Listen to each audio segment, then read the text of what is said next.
Shalom semua pemirsa program All by Grace yang berbahagia. Kita bersyukur bisa berjumpa kembali dalam episode yang 164.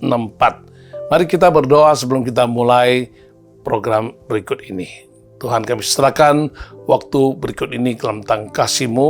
Mohon Engkau campur tangan, Engkau pimpin, Engkau berkati, biar kami semua, baik yang menyampaikan dan juga kami semua yang menyaksikan, boleh sama-sama diberkati oleh Engkau, dan hidup kami boleh makin diubahkan, naik ke tingkat hidup yang lebih tinggi lagi dalam hidup rohani, dan boleh hidup lebih berkenan kepadamu, dan boleh dipakai Engkau menjadi alat-Mu bagi kemuliaan nama-Mu. Di dalam nama Tuhan Yesus, kami serahkan waktu berikut ini. Haleluya. Amin. Ada seorang pengusaha sukses yang berhasil memiliki banyak cabang perusahaannya yang tersebar di berbagai kota besar, bahkan sampai ke luar negeri. Oleh keberhasilannya, ia dihormati oleh banyak pihak dan tidak sedikit pengusaha yang berkeinginan menjalin hubungan kerjasama dengannya, sehingga ia harus bijak dalam memilih dan memilah mana yang terbaik baginya dan perusahaannya, dan ia juga aktif dalam mengajar dan memotivasi banyak pihak perihal branding atau membangun brand, perintisan bisnis, dan membuka jalan serta membantu permodalan bagi pengusaha baru yang sungguh-sungguh membutuhkan. Tidak heran, di luar ia sangat dihormati dan dihargai. Namun sayangnya, apa yang tampak di luar berbeda jauh dengan apa yang terjadi di dalam kehidupan keluarganya. Atas dorongan yang kuat untuk terus membangun dan mempertahankan prestasi dan reputasi, tanpa disadarinya hidupnya itu berada di bawah tekanan, sehingga kehidupannya di dalam keluarga ia memberikan tekanan juga dan tuntutan terhadap istri dan anak-anaknya agar mengerti posisinya sebagai kepala keluarga dan pencari nafkah. Hampir tidak pernah ia meluangkan waktu bagi keluarganya. Kalaupun ada, itu hanya untuk meluapkan kekesalan dan amarahnya ketika terdapat sedikit saja kesalahan dalam keluarga. Menghadiri ibadah di gereja, mengikuti persekutuan itu pun kalau sedang berniat, sempat dan tidak berhalangan.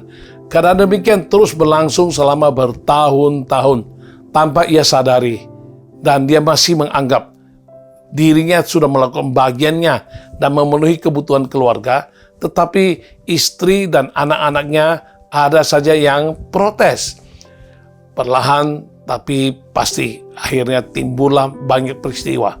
Tiba-tiba terkuak istrinya menjalin hubungan dengan pria lain hingga kabur dari rumah. Sedangkan anak-anaknya yang menimba pendidikan di luar kota enggan dan menolak untuk pulang ke rumah. Keadaan ini diperparah lagi dengan berbagai kerjasama yang dibangun mulai gagal satu persatu. Ketika ia sadar, ia harus segera melakukan perubahan dan perbaikan diri. Sudah terlalu banyak dan besar sekali akibat buruk yang ditimbulkan oleh sikap, perilaku, dan perbuatannya yang tidak disadari dan sulit untuk diperbaiki. Jika mau diusahakan, akan sangat memakan pikiran, waktu, dan tenaga. Ya, jika seandainya saja ia menyadari keadaannya lebih dini dan melakukan berbagai perubahan serta penyesuaian, sangat mungkin segala peristiwa buruk dapat terhindari. Kesadaran diri merupakan hal yang sangat penting dan yang harus dimiliki oleh semua orang. Istilah-istilah lain yang mirip dengan kesadaran diri antara lain tahu diri atau mawas diri. Orang yang sadar diri adalah orang yang mengerti keberadaan diri, apa saja yang harus diperbaiki, yang perlu diubahkan, yang perlu disesuaikan agar dapat menjadikan dirinya lebih baik sekarang dan ke depan. Tanpa kesadaran diri, sulit bagi orang untuk bisa maju dan berhasil. Karena ia akan selalu merasa dirinya benar, baik-baik saja kok, tidak ada apa-apanya, toh orang-orang lain juga tidak berkomentar apa-apa, toh banyak orang lain juga demikian. Selama tidak meresahkan atau merugikan orang lain, ya sudah, jalani saja hidup seperti ini. Tidak heran orang demikian menjalani hidup yang begitu-begitu saja, padahal kehidupannya hanya bagaikan orang yang berjalan dalam keadaan tidur. bergerak tapi dalam keadaan tak sadar sepenuhnya. Bisa jadi orang lain sudah berusaha mengingatkannya berkali-kali, tetapi tak pernah digubris, sehingga orang lain pun lelah sendiri, capek hati, dan tidak mau lagi membahas tentang pribadi tersebut. Ironisnya, orang itu sering tidak menyadari kalau dirinya seperti itu. Ia berpikir kalau ia tidak ditegur berarti hidupnya oke-oke saja, aman-aman saja, toh tidak akan menimbulkan masalah. Sungguh sangat disayangkan jika ia terus menjalani kehidupan dalam pengertian yang salah, sehingga tidak mengerti untuk sadar diri, berubah, dan memperbaiki diri. Dengan demikian, banyak hal baik yang bisa dilakukannya, banyak berkat yang bisa diterimanya, hidup banyak orang yang bisa diberkati melalui kehidupannya, karena orang tersebut sudah memiliki dan menunjukkan kesadaran diri. Tanpa kesadaran diri, orang rentan terjerumus ke dalam kondisi yang membahayakan, bagaikan orang yang salah jalan, tak sadar kalau ia sudah semakin menjauh dari tujuan awal sampai akhirnya kelewatan jauh. Tanpa kesadaran diri, iblis dengan tipu muslihatnya yang semakin lama semakin halus bisa mengalihkan langkah orang dan berakhir dengan penyimpangan, karena semuanya dibuat blur, ya, kabur, abu-abu, sehingga tidak ada lagi batasan yang jelas dan yang benar. Tak sedikit orang digiring mengikuti keinginan yang salah, semakin menjauh dari Tuhan dan kebenarannya. Dan ketika sadar, ternyata ia sudah menyimpang terlalu jauh. Mari, luangkanlah waktu untuk memeriksa atau mengoreksi diri kita. Jika seandainya terdapat sesuatu yang tidak sesuai, sebaiknya kita bersedia berubah dan memperbaiki diri. Untuk dapat menyadari keberadaan diri, kita perlu datang dan merendahkan hati di hadapan Tuhan. Tak satu hal pun yang dapat tersembunyi di hadapannya. Akuilah sejujurnya bahwa dalam banyak hal kita tidak ketahui dan seringkali kita tidak sadari. Jadi kita butuh pertolongannya, seperti yang didoakan oleh Daud dalam Mazmur ke-19 ayat yang ke-12. Di sana dikatakan, siapakah yang dapat mengetahui kesesatan? Bebaskanlah aku dari apa yang tidak kusadari. Tema program All by Grace episode ke-164 ini adalah Sudahkah Aku Menyadari? Kiranya melalui renungan tema ini, kita sebagai anak-anak Tuhan bisa membuka hati untuk dijamah oleh Tuhan dan dipulihkan, sehingga kita dapat memuliakan nama Tuhan dan menjadi berkat bagi banyak orang. Mari kita bersama-sama merenungkan tema berikut ini. Sudahkah aku menyadari akan hal-hal berikut ini? Yaitu yang pertama, kesombongan. Perusahaan di Inggris, White Star Line, memulai sebuah proyek dengan ambisi untuk membangun kapal pesiar yang lebih besar dari semua kapal yang pernah ada pada zaman itu, kapal pesiar yang paling canggih dan paling mewah. Alhasil, pada tahun 1911, mereka berhasil membangun 2 kapal pesiar yang diberi nama Titanic. Perusahaan mengharapkan kapal pesiar Titanic tersebut sungguh tak tertandingi oleh kapal pesiar dari perusahaan lain manapun juga. Tak hanya itu, perusahaan bahkan dengan berani menjuluki Titanic sebagai unsinkable, alias kapal yang takkan pernah bisa tenggelam. Ketika peluncuran kapal Titanic, tiket terjual habis ke khalayak ramai. Yang menarik adalah banyak kaum bangsawan selain orang-orang kaya yang ingin mengikuti trip pelesiran bersama Titanic, kapal pesiar terbaik pada saat itu. Pada tahun 1912, dengan menampung 2.216 penumpang, kapal itu berlayar dari kota Southampton, Inggris, menuju ke kota New York, Amerika Serikat. Setelah 4 hari bertolak dari pelabuhan, ketika melintasi Samudra Atlantik, kru kapal terima peringatan melalui telegraf terkait gunung es. Meskipun demikian, kapten kapal tidak meminta awaknya untuk memperlambat laju atau mengubah haluan. Apa yang terjadi selanjutnya merupakan salah satu bencana terbesar dalam sejarah pelayaran, karena kapal Titanic menabrak gunung es dan menewaskan lebih dari 1.500 penumpang. Kapal yang dijuluki tak akan pernah tenggelam itu ternyata tenggelam juga. Belajar dari kisah tersebut mengingatkan kita akan apa yang tertulis di dalam Amsal pasal 16 ayat ke-18 mengatakan kecongkakan mendahului kehancuran dan tinggi hati mendahului kejatuhan. Tak seorang pun senang jika disebut dirinya orang sombong atau angkuh. Namun pada kenyataannya, entah disadari atau tidak, ada saja orang-orang, mungkin juga termasuk kita, yang disebut orang sombong. Memang ada saja orang yang dengan jelas atau terang-terangan tampak kesombongannya karena sengaja memamerkan harta milik dan pencapaiannya di depan banyak orang, membangga-banggakan anak-anaknya di hadapan orang lain, dan lain sebagainya. Apalagi di zaman modern seperti sekarang ini, di mana garis batas antara sesama begitu tipis dan hanya sejauh telunjuk jari saja, sehingga dengan mudah kita bisa mengintip apa yang menjadi harta atau pencapaian terkini dari orang lain. Tentu dalam hal ini kita tidak berhak untuk menghakimi postingan-postingan yang bertebaran di media sosial yang seharusnya baik untuk menjadi peringatan bagi kita agar lebih peka, sadar diri, dan waspada terhadap perangkap kesombongan. Pada umumnya, sedikit orang yang menyadari bahwa dirinya telah jatuh ke dalam kesombongan, karena menurutnya ia tidak sombong kok. Ia malah merasa orang lain yang iri dengan pencapaiannya. Sesungguhnya kesombongan dapat mempersempit pemikiran seseorang sehingga yang terlihat hanya dirinya saja tanpa lagi peduli untuk melihat kehidupan dan sikap orang lain. Harus kita sadari dengan sungguh-sungguh betapa bahayanya kesombongan itu, apalagi kesombongan yang tersembunyi, yang tidak disadari. Karena tidak menyadari, maka kita terus berjalan di dalam kesombongan dan bisa berakibat kepada kehancuran. Tidak hanya bagi diri sendiri, tetapi orang-orang di sekitar kita juga akan ikut terkena dampaknya. Bila terjadi demikian, sangatlah bertolak belakang dengan tujuan hidup anak-anak Tuhan, yaitu untuk memuliakan nama Tuhan dan menjadi berkat bagi sesama. Orang sombong umumnya sering merasa dirinya benar.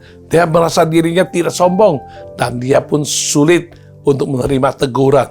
Dalam realita, kesombongan dapat menghinggapi siapapun, apapun statusnya, dimanapun tempatnya, dan kapanpun waktunya.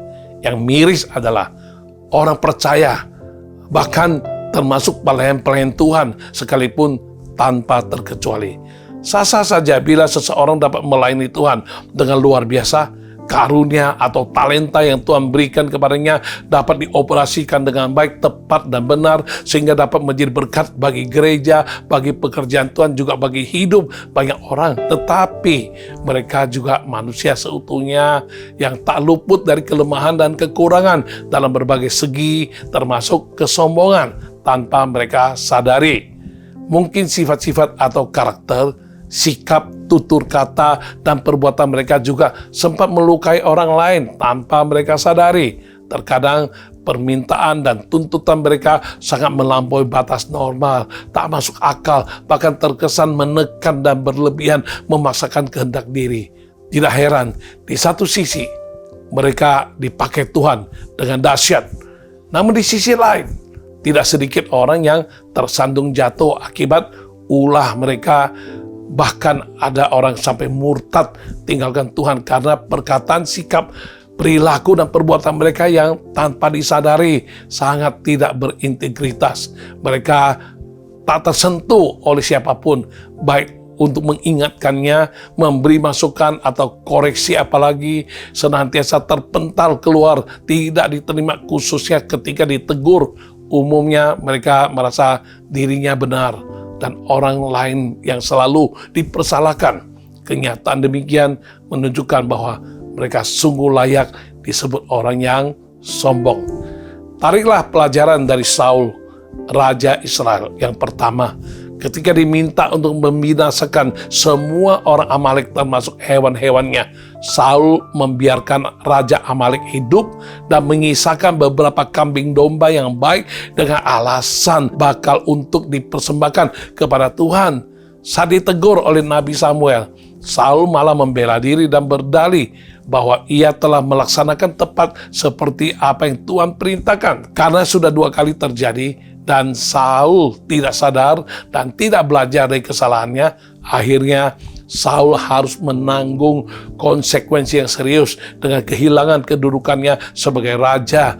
Tuhan menentukan Daud, orang yang berkenan di hatinya, untuk menggantikan Saul menjadi raja di Israel pada saat itu.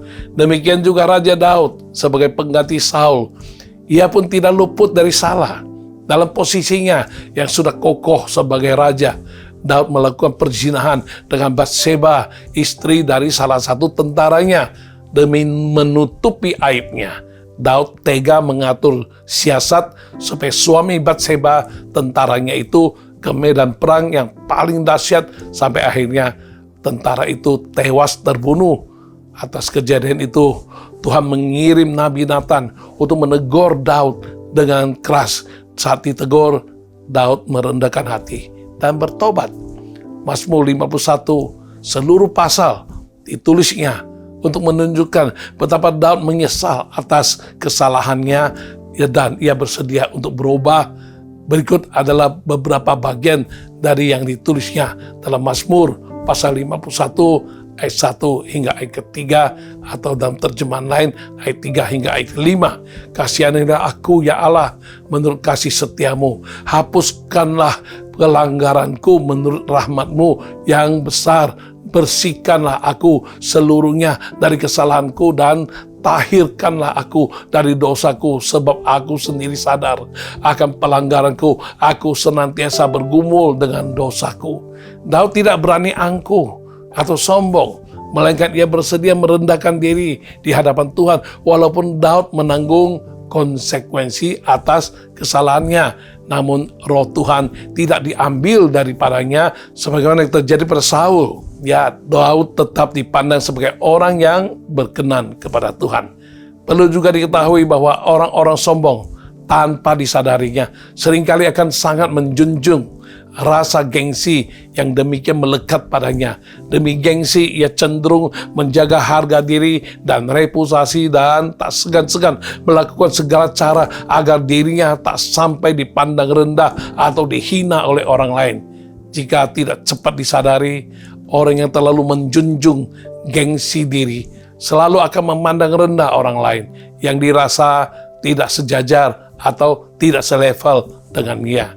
Ya, pernah seorang penginjil senior yang dipakai Tuhan dengan dahsyat diajak temannya untuk trip misi yang sudah diatur segala sesuatunya dengan baik, dan penginjil itu hanya diajak untuk mengenal ladang misi dan berperan hanya sebagai pendoa tim misi yang akan bertugas dalam trip tersebut, karena pembicara dan petugas lainnya sudah diatur dengan baik sebelumnya. Penginjil tersebut pernah mengajarkan topik mengenai rendah hati, pengampunan, dan sebagainya. Dengan yakin alias sombong, ia pernah berkata bahwa dirinya siap, tidak keberatan kok bila diludahi orang demi mengabarkan Injil. Namun dalam kenyataannya, setiba di ladang misi itu, ketika melihat brosur dan spanduk yang beredar, tidak mencantumkan namanya, melainkan nama pendeta junior yang menurutnya tidak selevel dengannya, penginjil itu murka.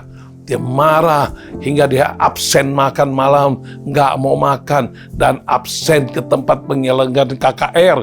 Sungguh menyedihkan, bukan? Sikap dan perilaku yang ditunjukkan itu sangat tidak elok, bertolak belakang, dan karena kejadian itu, ia pun dipandang negatif oleh temannya dan oleh tim misi pada saat itu. Sosok penginjil tersebut di atas sangat mirip dengan sosok orang Farisi yang dikatakan oleh Tuhan Yesus dalam perumpamaan yang dicantumkan dalam Injil Lukas pasal 18 ayat yang ke-9 sampai ke-14. Di sana dikatakan, dan kepada beberapa orang yang menganggap dirinya benar dan memandang rendah semua orang lain, Yesus mengatakan perumpamaan ini. Ada dua orang pergi ke bait Allah untuk berdoa. Yang seorang adalah Farisi dan yang lain pemungut cukai. Orang Farisi itu berdiri dan berdoa dalam hatinya begini, "Ya Allah, aku mengucap syukur kepadamu karena aku tidak sama seperti semua orang lain, bukan perampok, bukan orang zalim, bukan pezina, dan bukan juga seperti pungut cukai ini. Aku berpuasa 2 kali seminggu, aku memberikan 1/10 dari segala penghasilanku." Tetapi pemungut cukai itu berdiri jauh-jauh, bahkan ia tidak berani menengadah ke langit, melainkan ia memukul dirinya dan berkata, "Ya Allah, kasihanilah aku orang berdosa ini." Aku berkata kepadamu, orang ini pulang ke rumahnya sebagai orang yang dibenarkan Allah, dan orang lain itu tidak. Sebab barang siapa meninggikan diri, ia akan direndahkan, dan barang siapa merendahkan diri, ia akan ditinggikan. Dalam kitab Yakobus pasal 4 ayat 6b juga mengingatkan kita bahwa Tuhan menentang orang congkak atau orang sombong. Ya, di situ katakan, karena itu ia katakan, Allah menentang orang yang congkak, tetapi mengasihani orang yang rendah hati. Seharusnya kita menyadari bahwa kesombongan tidak akan memberikan faedah, tidak bermanfaat, dan juga tidak diperkenan oleh Tuhan, melainkan ditentang oleh Tuhan. Karena itu, kita perlu melakukan perubahan mendasar mulai dari hati agar disadarkan, diubahkan, dipulihkan oleh Tuhan. Kita tidak mampu mengatasi kesombongan dengan cara kita sendiri. Kita perlu Tuhan yang mengubahkan, memperbaharui, dan memproses walaupun mungkin saja sedikit demi sedikit kesombongan yang ada dikikis, dan kita terus diubahkan menuju kepada keserupaan dengan Kristus. Memang hal itu tidaklah mudah, karena kita masih bisa tergoda, terganggu, bahkan teralihkan sampai kehilangan fokus. Namun dengan kesadaran diri yang terus kita bangun, maka semakin hari kita akan semakin lebih cepat aware atau peka akan hal kecil yang bisa membuat kita terjerumus kembali ke dalam kesombongan itu. Kita juga harus bisa bertindak lebih sigap tanggap untuk mematikan benih kesombongan itu sebelum ia mulai berakar dan berkembang. Ingatlah, mengakui kesalahan bukanlah tanda kelemahan. Menjadi orang yang rendah hati tidak berarti diri kita lemah. Justru sebaliknya, kerendahan hati adalah kekuatan yang akan membawa kita naik ke tingkat yang lebih tinggi lagi. Apalagi Tuhan sudah berjanji melalui Petrus dalam 1 Petrus pasal 5 ayat 6. Di sana dikatakan, karena itu rendahkanlah dirimu di bawah tangan Tuhan yang kuat, supaya kamu ditinggikannya pada waktunya. Dengan menjalani kehidupan sebagai orang yang rendah hati, kita akan melihat lebih banyak hal-hal besar yang dikerjakan oleh Tuhan dalam kehidupan kita yang tidak pernah terpikir oleh kita sebelumnya, seperti yang tertulis dalam Amsal pasal 22 ayat yang keempat. Ganjaran kerendahan hati dan takut akan Tuhan adalah kekayaan, kehormatan, dan kehidupan. Dengan menyadari kebenaran ini, mari buka hati kita agar Tuhan sentuh, ubahkan, dan pulihkan sehingga hidup kita dapat dipakai olehnya sebagai alat untuk memperluas kerajaannya lebih-lebih lagi di saat-saat mendatang.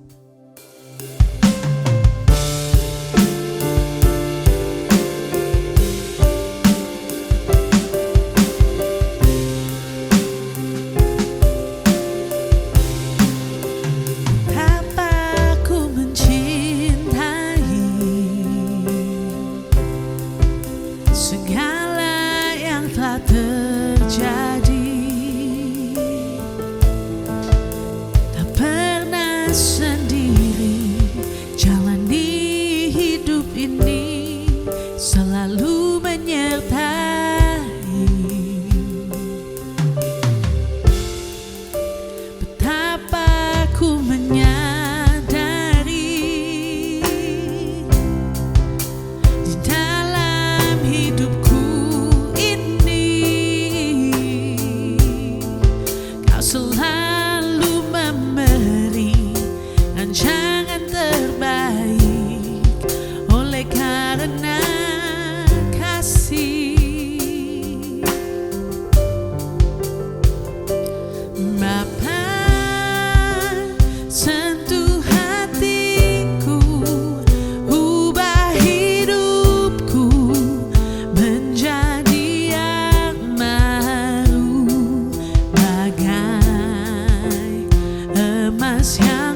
Hal kedua, dalam hal kesadaran diri adalah menjadi yang terbaik bagi kemuliaan nama Tuhan, bukan untuk kemuliaan diri.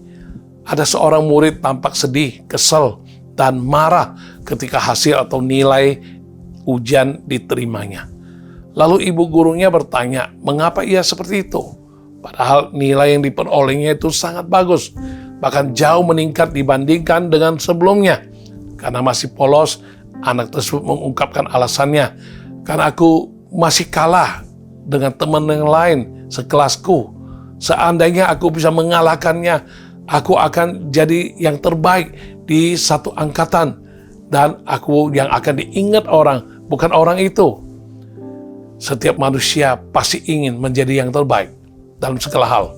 Sedari kecil pun, sikap seperti itu sudah ada, seolah-olah seperti sudah menjadi bagian dari hidup manusia sejak lahir. Itu tidak salah, sah-sah saja. Tuhan tidak mau kita menjadi orang yang hidupnya asal-asalan, bekerja seenaknya saja dengan standar minimal, asal selesai, tanpa pedulikan kualitas. Apalagi Tuhan telah membekali kita dengan banyak potensi dan Tuhan ingin kita memaksimalkannya, karena bayangkan saja apa yang dapat dilakukan seseorang anak Tuhan yang dipenuhi dengan kuasa Roh Kudus yang luar biasa, sebagaimana yang ternyata dalam Yohanes pasal 14 ayat 12, aku berkata kepadamu, sesungguhnya barang siapa percaya kepadaku, ia akan melakukan juga pekerjaan-pekerjaan yang aku lakukan, bahkan pekerjaan-pekerjaan yang lebih besar daripada itu, sebab aku pergi kepada Bapa. Ini adalah janji yang begitu indah, berlaku bagi semua orang yang percaya kepada Yesus dan dipenuhi oleh Roh Kudus. Dan kita bisa melakukan banyak hal besar. Namun letak masalahnya bukan pada apakah kita bisa atau tidak. Roh Kudus yang ada dan diam di dalam kita adalah roh yang sama yang sudah membangkitkan Kristus dari antara orang mati. Karena itu bersama Tuhan kita pasti bisa. Jadi bukan perkara bisa atau tidak, tetapi semua kembali kepada tujuannya. Untuk apa atau untuk siapa kita melakukan hal-hal yang demikian. Apakah demi supaya diri kita ditinggikan atau agar Tuhan dipermuliakan? Ini berkaitan erat dengan apa yang sudah kita bahas di poin sebelumnya, yaitu terkait kesombongan. Mengoreksi diri itu penting sekali agar kita bisa mengerti dan menyadari apa yang memotivasi kita untuk menjadi yang terbaik dalam segala hal yang dipercayakan. Jangan sampai keinginan kita yang baik ini dialihkan dari tujuan sebenarnya dan menyimpang sehingga akhirnya nama Tuhan bukan yang dipermuliakan, malah nama diri saja yang ditinggikan. Sebelum lahir, Yohanes Pembaptis sudah ditentukan untuk menjadi pembuka jalan bagi Yesus Kristus. Sebagaimana dinubuatkan oleh Nabi Yesaya, orang yang berseru-seru di padang gurun, persiapkan jalan bagi Tuhan. Yohanes melakukan tanggung jawabnya dengan baik. Ia menyerukan agar semua orang bertobat karena kerajaan Allah sudah dekat. Ia membaptis banyak orang, persiapkan hati mereka menyambut Yesus yang adalah Mesias. Karena rasa penasaran, banyak orang bertanya-tanya, apakah Yohanes adalah seorang Mesias? Dan ia menjawab dengan tegas, seperti yang tercatat di dalam Yohanes pasal 1 ayat 19 sampai 23. Dan inilah kesaksian Yohanes ketika orang Yahudi dari Yerusalem mengutus beberapa imam dan orang-orang Lewi kepadanya untuk menanyakan dia, siapakah engkau? Ia mengaku dan tidak berdusta, katanya, aku bukan Mesias. Lalu mereka bertanya kepadanya, kalau begitu siapakah engkau? Elia? Dan ia menjawab, bukan. Engkaukah nabi yang akan datang? Dan ia menjawab, bukan. Maka kata mereka kepadanya, siapakah engkau? Sebab kami harus memberi jawab kepada mereka yang mengutus kami. Apa katamu tentang dirimu sendiri? Jawabnya, akulah suara orang yang berseru-seru di padang gurun. Luruskanlah jalan Tuhan seperti yang telah dikatakan Nabi Yesaya. Yohanes mengerti tanggung jawabnya dan ia memberikan yang terbaik. Saat beberapa muridnya pergi dan mulai mengikuti Yesus, Yohanes tidak menjadi iri hati atau insecure karena kehilangan pengikut. Seperti yang dikisahkan secara singkat dalam Yohanes pasal 3 ayat 26 hingga 28. Lalu mereka datang kepada Yohanes dan berkata kepadanya, "Rabi, orang yang bersama dengan engkau di seberang sungai Yordan, dan tentang dia engkau telah memberi kesaksian. Dia membaptis juga dan semua orang pergi kepadanya." Jawab Yohanes, "Tidak ada seorang pun yang dapat mengambil sesuatu bagi dirinya kalau tidak dikaruniakan kepadanya dari surga. Kamu sendiri dapat memberi kesaksian bahwa aku telah berkata, aku bukan Mesias, tetapi aku diutus untuk mendahulinya." Yohanes juga menegaskan sekali lagi dalam Yohanes pasal 3 ayat 30, "Ia harus makin besar, tapi aku harus makin kecil." Ingatlah, segala sesuatu yang kita miliki adalah anugerah Tuhan.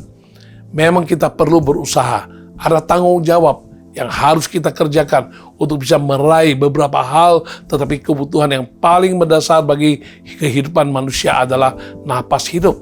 Itu adalah pemberian cuma-cuma yang dari Tuhan Sang Pencipta. Apakah yang bisa kita perbuat jika tidak memiliki napas hidup? Kalau kita sadar akan hal ini, maka dalam segala hal yang kita perbuat, harus senantiasa mengingatkan kita bahwa aku ada sebagaimana aku ada karena Tuhan. Karena itu, aku kembalikan semuanya untuk kemuliaan Tuhan. Benarlah apa yang dikatakan oleh Paulus dalam salah satu suratnya di 1 Korintus pasal 10 ayat 31. Di sana tercatat, "Aku menjawab, jika engkau makan atau jika engkau minum atau jika engkau melakukan sesuatu yang lain, lakukanlah semuanya itu untuk kemuliaan Allah."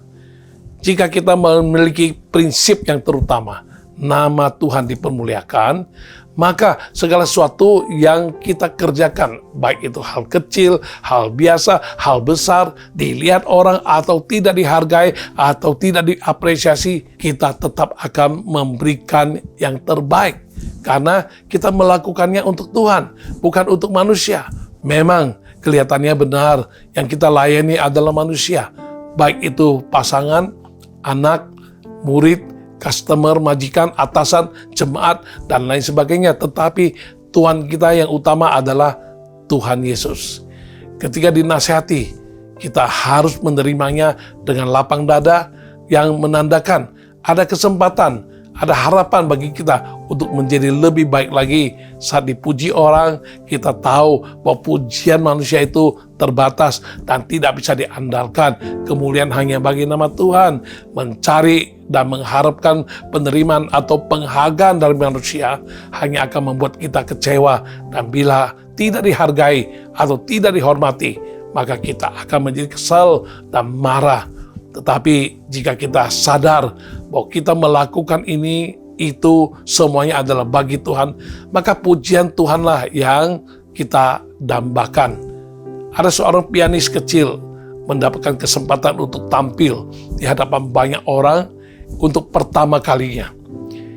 Ia telah melakukan persiapan dan berlatih selama berbulan-bulan untuk penampilan perdana ini. Ketika hari itu tiba, ia naik ke atas panggung dan memainkan beberapa lagu secara medley. Setelah selesai, tepuk tangan penonton begitu riuh. Namun sang anak itu sama sekali tidak tersenyum, melainkan terlihat sedih. Mengapa? Karena gurunya yang duduk di belakang diam saja tanpa memberi reaksi. Ia tahu ada sesuatu yang salah dan harus diperbaiki. Karena penampilannya yang pertama itu begitu memukau, ia pun diundang lagi untuk tampil beberapa bulan kemudian. Kali ini, dengan audiensnya atau penonton yang lebih banyak lagi, latihan intens dilakukannya bersama guru yang merangkap mentornya. Ketika hari yang dinantikan itu tiba, ia kembali menunjukkan penampilannya yang begitu luar biasa. Saat bagiannya selesai, tidak hanya tepuk tangan yang begitu heboh, tapi ia juga mendapatkan standing ovation. Dan kali ini ia tampak tersenyum lebar, bahkan matanya berkaca-kaca. Mengapa? Karena ia melihat di pojok atas gurunya berdiri, tersenyum puas dan bertepuk tangan baginya. Itu jauh lebih berharga daripada ribuan tepuk tangan orang-orang lain. Bagaimana dengan hidup kita? Apakah kita hidup bekerja melayani untuk Tuhan yang disebut sebagai audience of one? Apakah yang kita kerjakan selama ini menyenangkan hatinya? Apakah kita sudah memberikan yang terbaik dalam segala hal demi untuk Dia, bukan untuk kemuliaan diri kita sendiri? Pada akhir hidup nanti, Tuhan Yesuslah yang akan kita jumpai di surga, dan Dia yang akan memberikan penilaian terhadap kehidupan kita di dunia ini. Tidak ada satupun yang bisa tersembunyi. Segala motivasi hati kita akan terungkap di hadapannya. Mungkin saja kita disebut yang ter di mata dunia. Terbaik, terhebat, terkenal. Tetapi itu semua akan sia-sia jika Tuhan tidak berpendapat yang demikian. Oleh karena itu, saudara-saudari, tetaplah lakukan yang terbaik. Karena itu yang Tuhan inginkan. Dan lakukanlah semuanya dengan sikap hati yang benar, yaitu untuk memuliakan nama Tuhan, bukan manusia, termasuk diri kita sendiri. Hanya dengan memiliki sikap hati demikian, barulah kita dapat benar-benar mengalami hidup yang penuh bahagia, damai sejahtera, sukacita, berarti dan bernilai. Persembahkanlah yang terbaik bagi Tuhan, karena memang segala kemuliaan hanya bagi nama Tuhan.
Yesusku, terimalah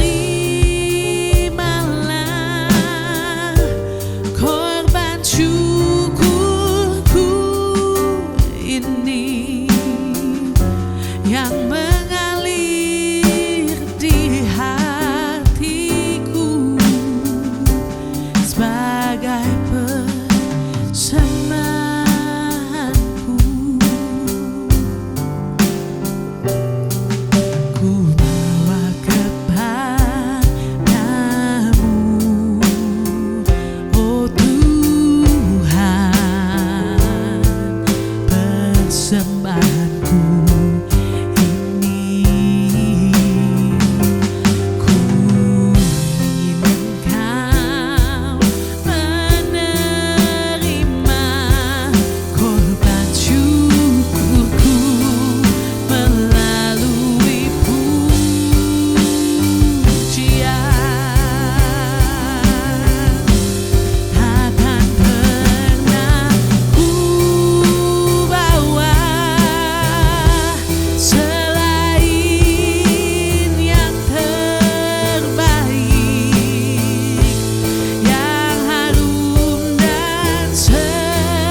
Hal ketiga yang perlu kita sadari adalah pilihan yang salah bisa menghancurkan hidup.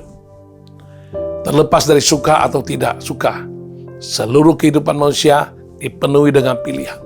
Dari hal kecil sampai hal besar, semua ada pilihannya. Misalkan soal makan, mau makan apa, makan di mana, makan pakai apa, makan dengan siapa, dan sebagainya. Disadari atau tidak, kita memilih hampir setiap saat. Bila pilihan demi pilihan yang mirip dilakukan berulang-ulang, maka itu kan terbangun satu konsep pikiran atau prinsip hidup, sehingga di lain waktu berkaitan dengan pilihan-pilihan demikian, kita tidak perlu berlama-lama memikirkannya lagi. Contoh, seseorang yang dari muda sudah terbentuk konsep bijak dalam mengelola keuangan. Ketika diperhadapkan dengan pilihan untuk membeli barang berdasarkan impuls atau kebutuhan, ia sudah tahu dan paham pilihan apa yang harus diambil. Setiap pilihan kecil ataupun besar akan membentuk prinsip hidup dan kepribadian seseorang. Seringkali pilihan-pilihan sepele dan kecil sekalipun sering dianggap remeh, justru itulah yang akan menjadi batu-batu pondasi bagi terbentuknya karakter kita. Kita ada seperti saat ini, sebagian besar dipengaruhi oleh pilihan-pilihan yang kita ambil. Tidak ada seorang pun yang menjadi malas dalam sehari, tapi karena ia memupuk kebiasaan-kebiasaan yang menunjang sifat malas, itulah yang membuatnya menjadi pemalas. Sebaliknya juga sama, tidak ada orang yang menjadi rajin dalam sehari juga. Jika hidup yang sedang kita jalani ini rasanya hampa, kosong, seperti ada yang mengganggu, jauh dari tujuan yang Tuhan inginkan, maka kita perlu meninjau ulang pilihan-pilihan yang sudah kita ambil.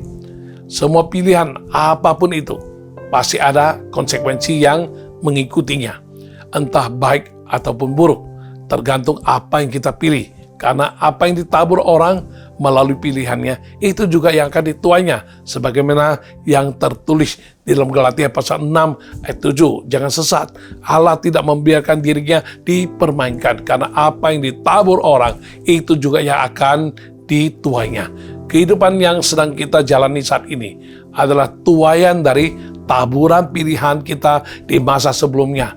Jika kita memilih untuk hidup takut akan Tuhan, mengasihi Tuhan, menjadi berkat bagi banyak orang, maka hasil yang akan kita terima adalah hal-hal yang baik, sesuai dengan apa yang dijanjikan oleh Tuhan dalam kebenaran firman-Nya. Demikian juga sebaliknya, jika kita memilih untuk hidup di luar kehendak Tuhan, tidak hidup kudus, tidak dipimpin oleh Roh Kudus, melainkan hidup menuruti dunia dan keinginan sendiri, maka konsekuensinya pun akan kita tanggung. Itu yang tertulis di dalam salah satu surat Paulus dalam Galatia pasal 6 ayat 8, sebab barang siapa menabur dalam dagingnya, ia akan menuai kebinasaan dari dagingnya. Tetapi barang siapa menabur dalam roh, ia akan menuai hidup yang kekal dari roh itu. Seringkali kita mendapati orang-orang yang menyalahkan Tuhan atas keadaan buruk yang menimpa dirinya. Misalnya, mengapa sakit penyakit tidak Tuhan jauhkan dari dirinya?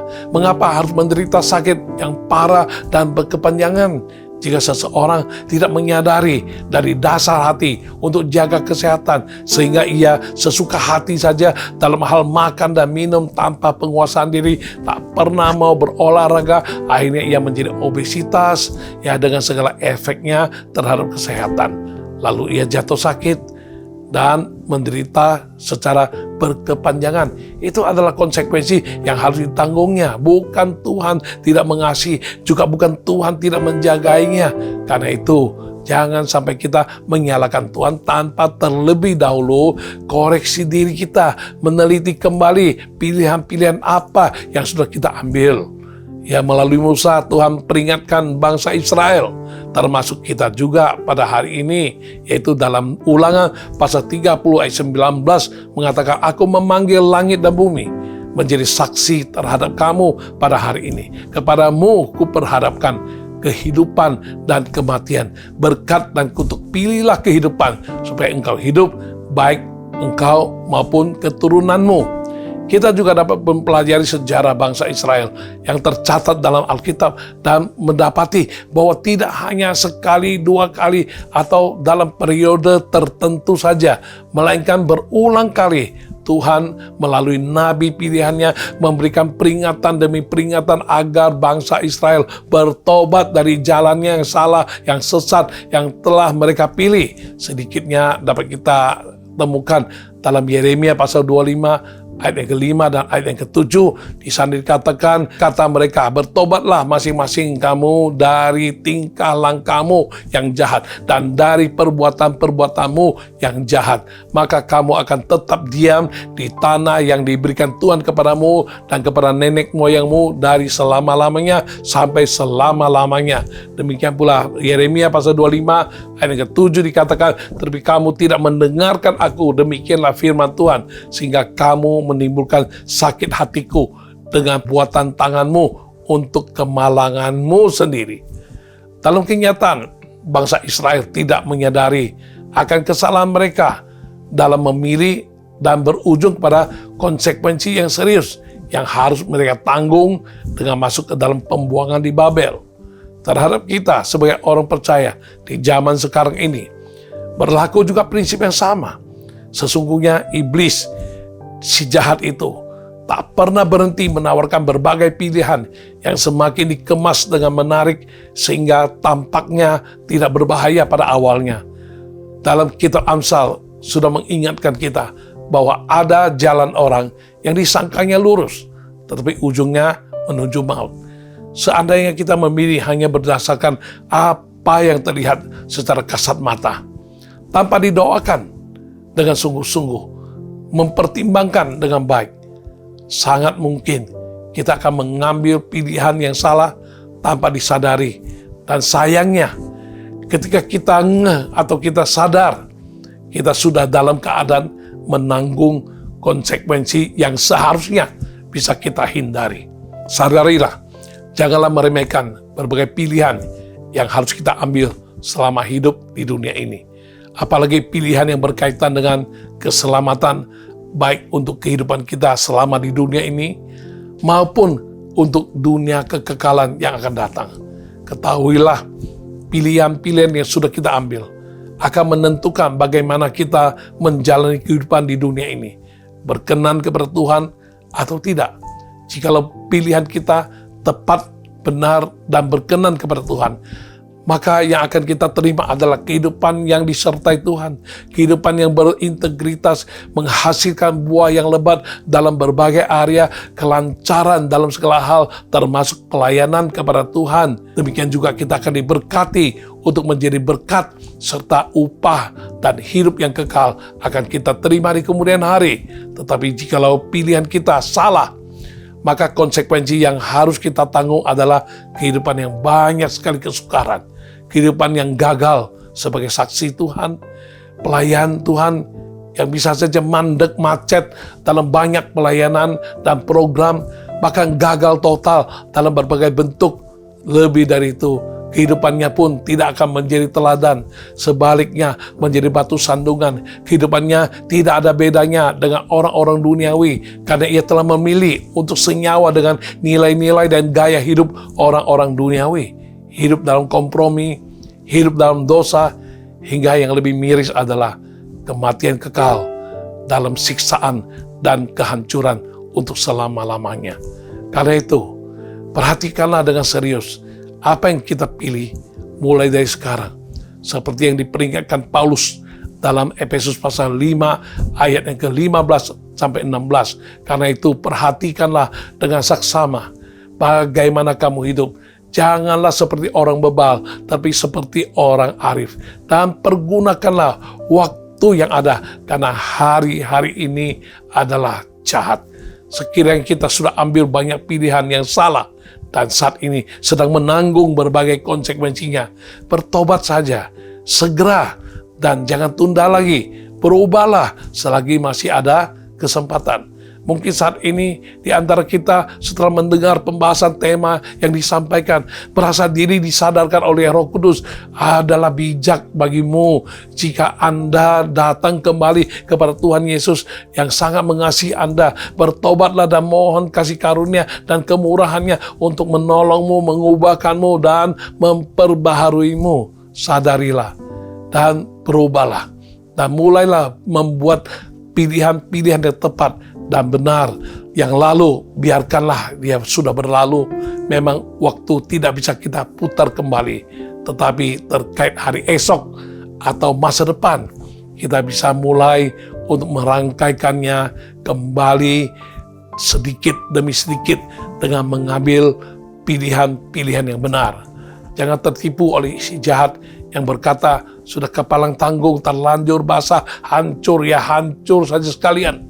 Ingatlah, tidak ada satu situasi dan kondisi yang terlalu buruk yang Tuhan Yesus tidak sanggup memulihkannya. Demikian juga tak seorang pun yang terlalu jauh bagi Yesus sehingga tak terjangkau oleh kasih dan anugerahnya. Kisah wanita Samaria yang pernah mengambil pilihan yang salah dengan mencari cinta kasih dari manusia.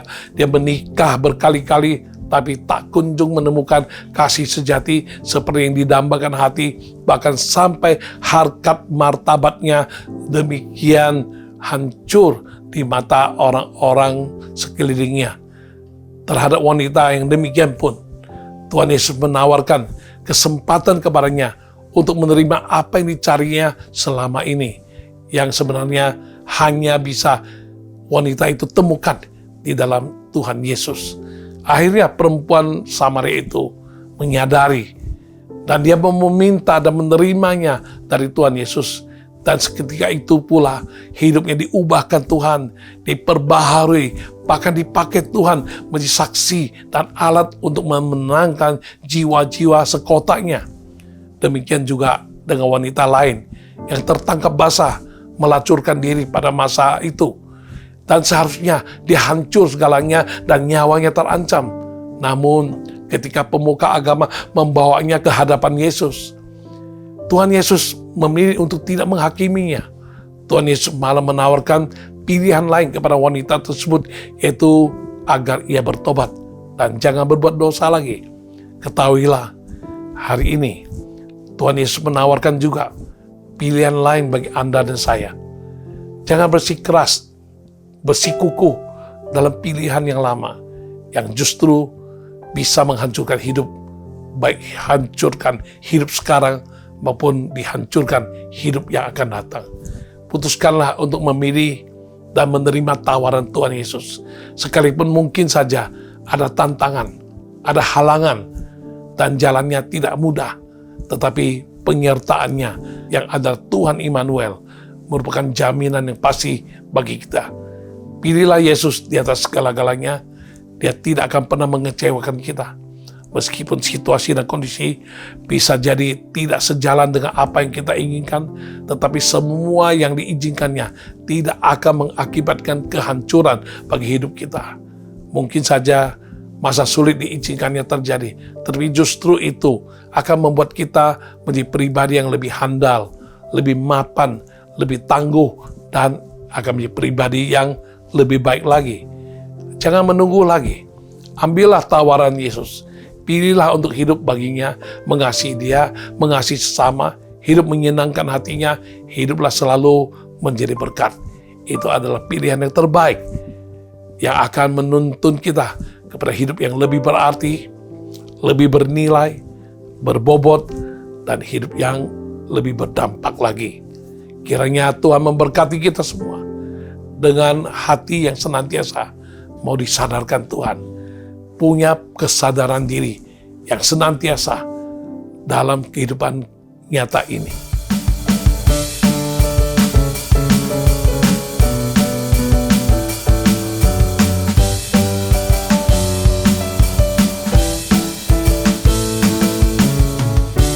Kau Tuhan yang mulia, turun ke dunia untuk tebus segala dosa. Kau beri keselamatan, beri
Mari kita berdoa. Kami bersyukur untuk pewahyuan-Mu yang telah hamba-Mu sampaikan. Kiranya boleh menolong kami semua, supaya kami semua boleh memiliki kesadaran diri dalam hal kesombongan, dalam hal melakukan yang terbaik, dan dalam hal memilih. Supaya kami boleh betul-betul senantiasa aware, dalam keadaan sadar, dan kami bisa setiap saat. Supaya kami jangan lagi hidup dalam kesombongan, jangan lagi hidup serampangan, sesukanya saja, melainkan kami mau menjadi yang terbaik dan memuliakan nama-Mu. Dan lebih dari itu Tuhan, kami ada kesadaran yang pasti bahwa kami harus mengadakan dan memutuskan pilihan-pilihan yang tepat, pilihan-pilihan yang bisa menyukakan hati-Mu, berkenan kepadamu, dan bisa membawa kami kepada tingkat hidup rohani yang semakin baik, semakin tinggi, semakin menyenangkan hati-Mu. Terima kasih Tuhan. Sempurnakan semua yang kami dengar, sehingga kami bukan sekedar mendengar, tapi kami juga mau merenungkannya kembali, dan kami siap untuk melakukannya, dan hidup kami tidak pernah akan sama lagi. Terima kasih Tuhan. Terpuji nama-Mu. Di dalam nama Tuhan Yesus, kami bersyukur, kami berdoa. Haleluya. Amin. Ya, tiba saatnya kita akan doa syafaat. Pertama, saya akan mendoakan untuk Anda yang akan segera operasi untuk usus buntumu. Jangan takut, ada Tuhan menyertai-Mu. Taruh tanganmu di dadamu, dan percayalah semua prosedur akan berjalan dengan lancar, dan engkau pulih, dan prosedur ini adalah prosedur yang sangat-sangat mudah dijalankan dengan baik, dan engkau akan sembuh dari segala rasa sakit. Mari tumpang tangan di atas dadamu. Kami doakan untuk mereka yang akan menghadapi operasi usus buntu. Tuhan sertai dia, tenang teduhkan hatinya, sehingga dia dengan iman menengadah berharap kepadamu, dan boleh dikuatkan, dan boleh aman, dan menjalani prosedur ini dengan baik. Semuanya boleh lancar, sehingga sakit yang selalu terjadi selama ini tidak akan terjadi lagi, dan semua operasi berhasil berjalan dengan lancar. Di dalam nama Tuhan Yesus, kami terima mujizat bagi orang demikian. Haleluya, amin. Ya, Anda yang sakit lagi kumat, sakit lambungmu, ya, ayo saat ini tumpang tangan di atas lambungmu, kita doa dalam nama Yesus. Sakit lambung yang sudah kronis, yang begitu lama sudah dia derita, bahkan sudah satu waktu kelihatannya sudah baik, tapi sekarang mulai lagi kambuh dan sakit lagi. Tuhan, mari sakit sakit lambung yang Kau sembuhkan. Apa yang perlu dia ubah, makanan atau pemikiran, dan apapun yang harus dia selesaikan dengan baik, dan dia selesaikan dengan baik, dan akhirnya lambungnya tidak akan sakit lagi, dan dia boleh sembuh dari sakit lambung. Di dalam nama Tuhan Yesus kami berdoa. Haleluya, amin. Haleluya. Saya berdoa khusus untuk Anda yang mengalami lactose intolerance, sehingga bagi Anda agak sulit untuk makan sesuatu yang mengandung susu, keju, dan lain sebagainya, sehingga bisa menyebabkan diare. Dan hari ini, kalau engkau mau tuntaskan, percaya bagi Tuhan Yesus tidak ada mustahil. Taruh dua tanganmu di atas dadamu, Tuhan Yesus bisa sembuhkan yang tidak mampu manusia atasi. Saat ini, Tuhan, aku doa untuk mereka yang mengalami lactose intolerance, yang mengakibatkan mereka tidak boleh sentuh makanan yang berkeju, bersusu, dan makanan-makanan pantangan lainnya yang bisa menyebabkan dia sakit perut atau diare. Tuhan, saat ini kami doa, dan dia mau tuntaskan dan lihat kemuliaan-Mu, ngalami mujizat-Mu Tuhan. Lactose intoleransinya boleh sembuh total. Saat ini juga apa yang Kau lakukan saat hamba-Mu berdoa di Jerman, orang sembuh. Tuhan, di sini pun saat mereka percaya, mereka jadi sembuh. Di dalam nama Tuhan Yesus, kami terima kesembuhan, dan orang-orang tersebut bisa mengalami mujizat dan bisa hidup dengan leluasa. Tidak lagi pantang ini, pantang itu, meminum susu, memakan keju, tidak akan ada masalah lagi. Sembuh dalam nama Yesus. Tuhan Yesus sembuhkan. Yesus sembuhkan. Haleluya. Amin. Bagi Anda yang asma, dua tanganmu di atas dadamu. Minta Tuhan sembuhkan. Tuhan, yang menderita asma, sekian lama menderita dan sering kumat, saat ini Kau doakan dalam nama Yesus, asmanya sembuh, tidak akan lagi menderita asma, sembuh dalam nama Yesus, dalam nama Yesus, sembuh dan jadilah sembuh. Haleluya, Yesus sembuhkan. Haleluya, amin. Terakhir, saya doakan Anda yang sering kali bangun pagi, selalu harus bersin, harus selalu keluar lendir dan ingus-ingus dan sangat menderita, sangat repot, sangat berabe. Tumpang tangan di atas hidungmu. Dalam nama Yesus, kami doakan mereka yang setiap pagi bangun tidur, selalu baik alergi, baik apa saja yang dinamakan dalam terminologi secara kedokteran. Pokoknya dia selalu ingusan, selalu rasa mau bersin-bersin tiap pagi bangun. Tuhan, saat ini Kau sembuhkan Tuhan. Dia alergi apa, atau apa yang harus dihindari, Tuhan ingatkan dia, mampukan dia, dan dia mulai hari ini, besok dan seterusnya tidak akan lagi mengalami hal serupa dan tidak akan lagi mengalami bersin-bersin ataupun ingus-ingus sekali bangun, dan dia boleh sehat, napas dengan lega. Yesus sembuhkan, sembuh dalam nama Yesus. Haleluya, Yesus sembuhkan. Haleluya, amin.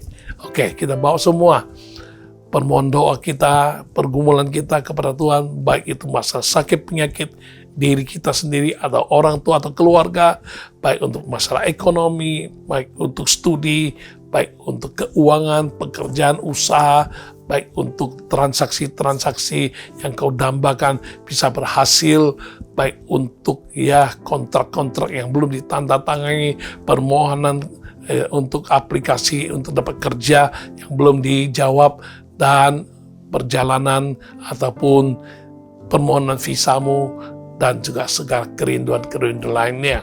Misalnya untuk mempunyai keturunan, mempunyai jodoh, dan keselamatan keluarga. Semua kita bawa kepada Tuhan. Minta Tuhan jawab satu persatu. Taruh dua tanganmu di dadamu. Kita sehati berdoa, Tuhan, kami pegang janjimu. Dua orang sepakat di bumi meminta, Tuhan Kau jawab dan berikan. Karenanya Tuhan, apapun yang menjadi pergumulan, masalah, kerinduan-kerinduan hati mereka, baik masalah diri sendiri maupun keluarga, masalah jodoh, masalah pekerjaan, masalah kesehatan, masalah keuangan, masalah usaha, masalah permohonan visa, masalah permohonan cari kerja, dan masalah mau punya keturunan, dan lain sebagainya. Mari Tuhan, sesuai dengan imannya, jadi padanya. Lakukan mujizat dan Engkau janji. Jika kami percaya, kami akan melihat kemuliaan Allah dinyatakan. Dalam nama Yesus, kami terima jawaban-jawaban doa. Tuhan Yesus luar biasa. Tuhan Yesus nyata, bukan saja mendengar, tapi juga menjawab doa-doa kami. Terima kasih Tuhan. Terpuji nama-Mu Tuhan. Kami mau akhiri perjumpaan kami melalui program All by Grace hari ini. Mari Tuhan berkati semua umat-Mu yang telah menerima taburan firman-Mu, renungan tema yang telah Engkau sampaikan, dan biar kami boleh aplikasikan dalam kehidupan kami Tuhan. Terima kasih Tuhan. Terpuji nama-Mu Tuhan. Mari umat Tuhan, bukakan hatimu, tadakan tanganmu, terimalah berkat. Kiranya kemurahan Allah Bapa yang luar biasa, kasih dan kuasa dalam nama Yesus, serta urapan Roh Kudus dengan pewahyuan kebenarannya akan senantiasa menjadi berkat bagi engkau sekalian, mulai dari saat ini sampai Maranatha, Tuhan Yesus datang kembali. Semua yang percaya, terima berkat Tuhan.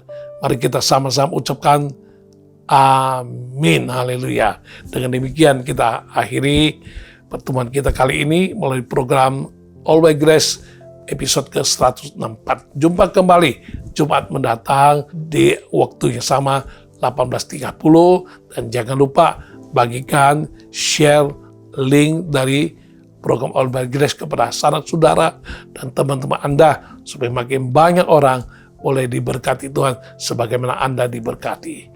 Shalom, Tuhan Yesus memberkati. Amin. Kaulah satu-satunya sumber dari segalanya.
sungguh